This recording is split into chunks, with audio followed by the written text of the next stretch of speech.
The gospel today is from John chapter 9, verses 1 through 41. It's a long one. It's Jesus's encounter with a blind man.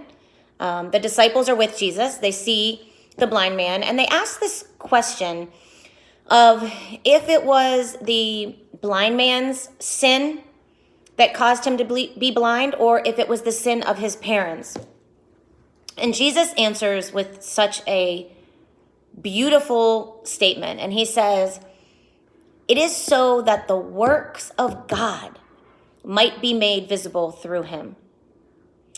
And then Jesus takes some mud and takes a little bit of spit and he rubs it on the guy's eyes and he sees. And a lot of people don't believe him, but he keeps going out and he shares his story about this encounter he had with Christ.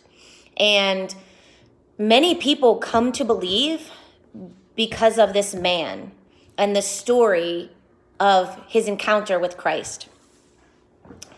I don't really feel like I can speak about this gospel without relating to it what we're going through right now, relating it to what we're going through right now.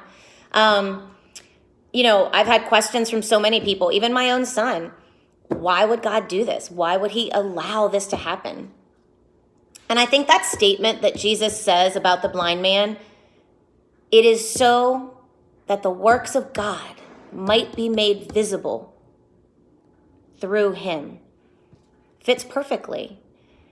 God didn't inflict this virus on us. He's not trying to punish us for something. He's not trying to wake the world up.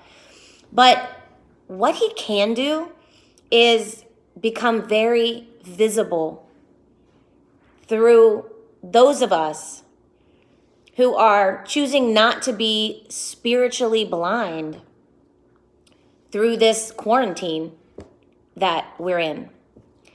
It's not easy to be locked in our homes. It's not easy to not be able to go out and shop. I love to shop. It's not easy to not be around our loved ones. And so because of that, we can kind of feel the absence of God. We can feel like the blind man. We are blind. We can't see God at all in this.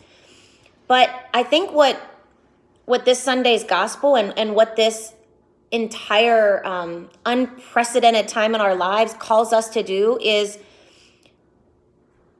there's so many opportunities during this time to have encounters with God. Through this, he can be made so visible.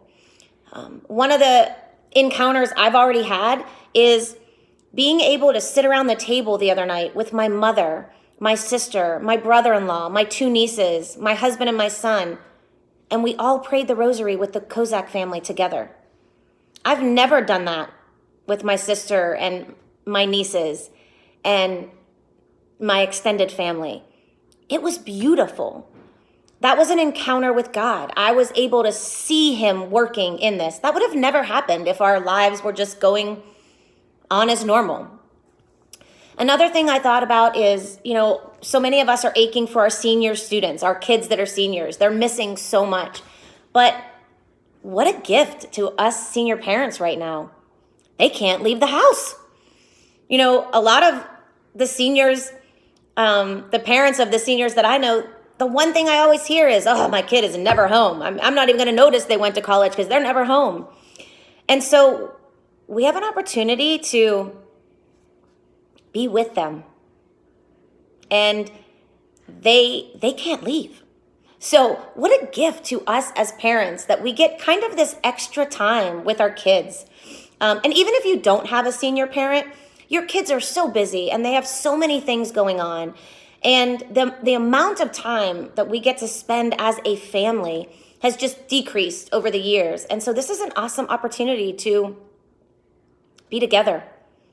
Play games that you never have an opportunity to.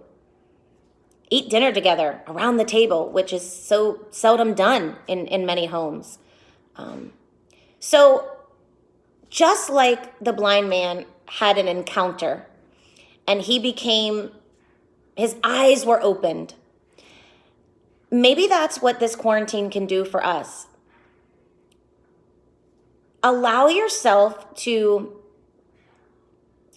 become less spiritually blind.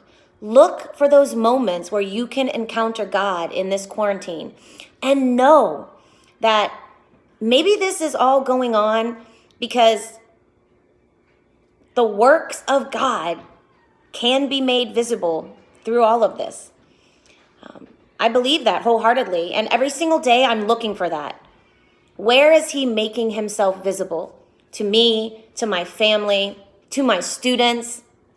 And so I'm going to pray that for all of you as well, that through this time where our world is on lockdown, that we search for ways to have encounters with our Lord, and that we know that he's working.